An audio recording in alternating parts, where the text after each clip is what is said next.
Morning everybody, July the 10th and another day in my daily diaries of looking after my wife with Parkinson's and dementia.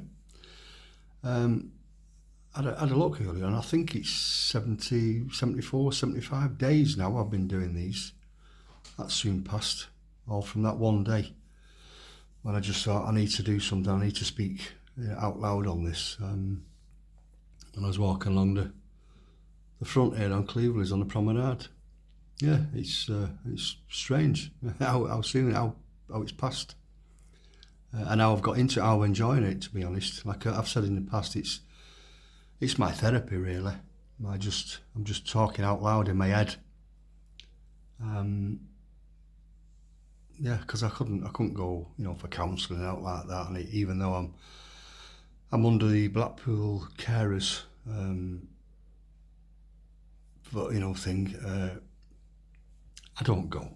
I'm not one for sitting in a room chatting. And somebody else mentioned about joining one of these, these man groups. I won't mind joining something like Andy's Man Shed, something like that, where you go and you're not talking about yourself. You just go and chatting with other men, really, and doing stuff. I've told Blackpool carers that when they get their man shed up and running, I'll come there, and I'll bring some tools and do any odd jobs around the place, so that'll do. I'll enjoy doing that. So in the meantime, I'll just carry on with these. Helps me offload. I've a bit of a rant every now and again, and just general chat out loud in my head, like I said. Seems people are enjoying watching them anyway. Just enjoying watching and following me, and other people who are finding it informative. Some people who didn't realise just what Parkinson's was all about. Like I've said in the past, most people think Parkinson's are just a shaky hand and a bit of a shuffle. But there's a damn sight more to it than that. A lot more to it. And hopefully, you're getting to understand and get more info on it. And then there's people who's got Parkinson's or just been diagnosed with Parkinson's, and they're picking up info off me. So yeah, it's good. It's good all round, I think. So yeah, let's keep it going. Keep it going as long as we can. Back to Angers yesterday. Got up at 10 o'clock. 10 o'clock because the cleaner was coming, that's right. Well, I tried getting up at 10. About 10 past before I finally managed to get her to agree to get up. You can't physically just drag her out of bed, you have to just keep chatting. Come on, Angie, you got to do this, you need to get up, the cleaner's coming, we've got to get you ready, So eventually she sort of come round. But she wasn't with it again, she was far away, she just seemed far away from it. It was, eyes were going, and just that Parkinson's mask, that blank look on her face. Her voice was better all day yesterday, to be honest. It wasn't loud, it wasn't like a normal volume, like mine is now, but I didn't have to keep putting my ear up against her mouth most of the day. So it was audible. So it's weird sometimes how that happens. It's strange. She got the calendar again all wrong. She got them all mixed up. Same thing, she didn't say, I don't know. She mentioned I pointed at different faces on the calendar, and apart from herself, she got herself again. But the other three great grandkids, she mentioned by other grandkids' names. So it's not as though she's saying, I don't know. Again, so it's better than, saying, I don't know who they are, like she has done once or twice. Yeah, another thing, when the cleaner was here, Angie's eyes were closed and her head were rocking, and she was actually hanging on because I left her in a wheelchair yesterday morning while she had a breakfast and sat at the table, and she was leaning to one side, just clinging on both hands to the side of the wheelchair, as though she feels like she's falling somewhere. So when you ask her, Angie, what are you doing that? I don't know. Why are you clinging on tight like that? Because she's gripping it. I don't know. But then she won't leave go. You try to move her hand and she won't leave go. Yeah, and when Debbie, the outreach worker, come, she was here bang on 2 o'clock. I just got my bits together, and earlier on I says to her, "Come on, Angie, we need to get up. The cleaner's coming. She's here. I got to be here. She's at 11:30. Got to get you ready." Then Debbie, the lady who comes and sits in with you, is coming at 2 o'clock, and then she says, "Are you going shopping?" You know what I mean? So she does remember stuff. So I said, "Yeah." She just nodded like that. So that was, sort of 10:30ish, something like that, in the morning when she said that. And then that, her eyes were gone and she was, far away again. But so the mind works very, very funny, doesn't it? Really. I rang the adults social care again yesterday because they've not got back to me. So I rang 3 times and left 3 messages. So I said today, well, I did say today I'll start ringing. I'll leave a message every hour, just till I get fed up hearing my voice, and then somebody will ring, because you have to do that now. It's ridiculous, but today we're going up seeing friends up near the lakes. They live in a log cabin, on a site with a log cabin overlooking a lake. Not seen them for a long time.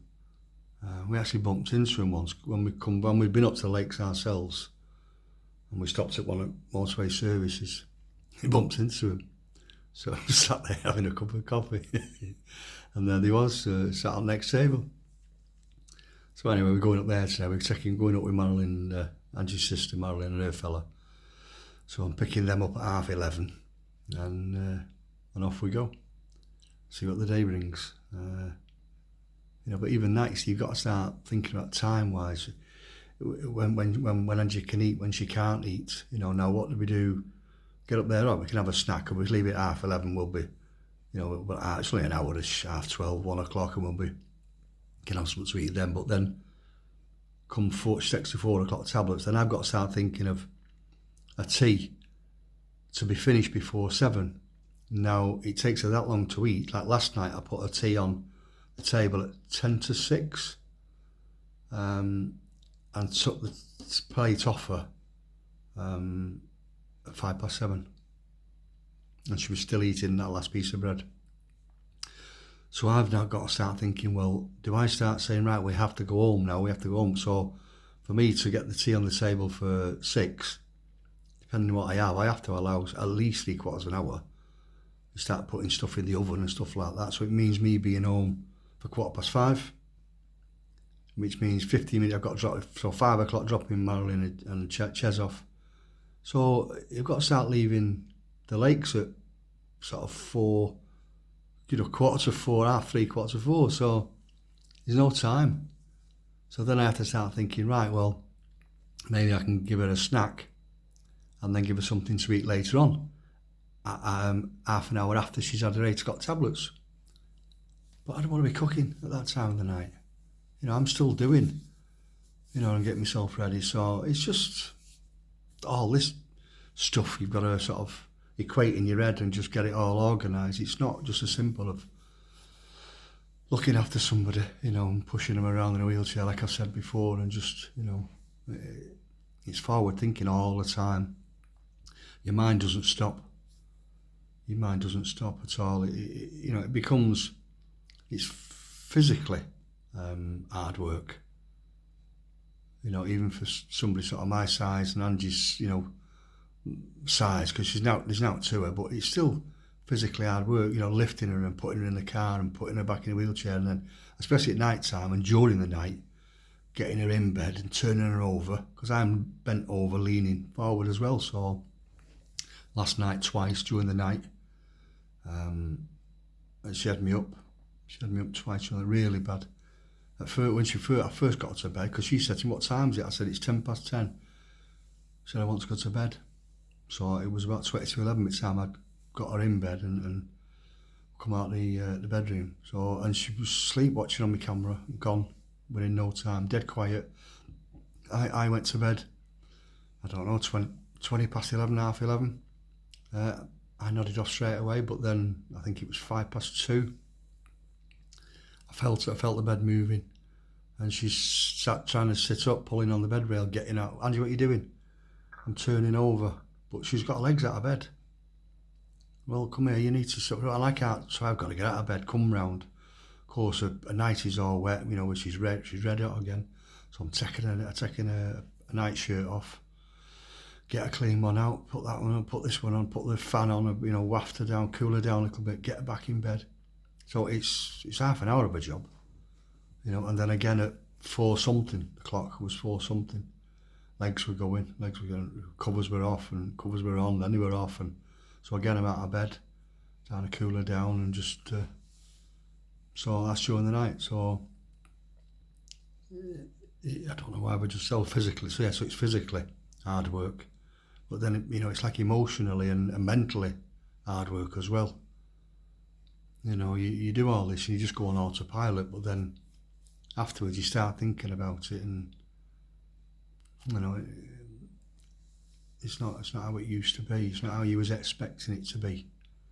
You know, as you get older, it's not.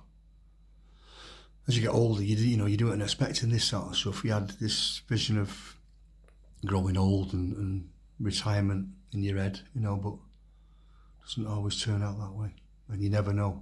You never know. So like I keep saying, life's too short. You know, I know it's an old cliche, but it is too short. You know, just whatever you want to do, just do it today. Don't keep putting it off, because you never know what's going to make you side on next week. You know, get it done. Even things like, you know, I've got a power of attorney in place now for health and wealth, because that's a nightmare. That's a nightmare. You know, even the we're selling the house. We've had an offer put on the house anyway, and I think we've accepted it. So the bungalow, shall I say? So that's somewhere else. I've got to start looking for somewhere else now, and start thinking about packing up, as well as all my other jobs I've got to keep doing around the house and looking after Angie. But it keeps me busy though, shall we say? It keeps me busy, stops the weeds growing around my feet. But yeah, the power of attorney thing, because it's, imagine trying to get people to speak to Angie and get her to, because she can't. Her handwriting's ineligible now. It's gone. That's part of the Parkinson's. It starts that's one of the earlier signs sometimes with Parkinson's. If your handwriting starts going a bit skew with and small, you know. So Angie's, I mean, she can't even write her own name anymore. So imagine solicitors and people like that saying, because they need to, you know, the place is in both our names, so, well, we need to speak to Angie, or we need Angie to sign this. You've not got a cat and no chance. Where it starts, where the lasting power of attorney thing comes in. So it's not that expensive to do, but you need one so I can look after Angie's health, make any decisions where her health's concerned, and one for her wealth, which obviously the bungalow comes under that, so I can take sole responsibility and sign. But you have to get that in place, like before the person, because even I've got one now. I've got, you know, somebody doing my power of attorney, my granddaughter. You know, she's going to look after mine if and when the time comes, and I can't make my own decisions. Then granddaughter will look after my health, making health decisions for me and my wealth. You know, so but you've got to do it before and while you're capable. So again, it's not morbid or anything like that. Just get it done. It's like having a will. Get a will done. You know, that's my next step. That's to get myself a will.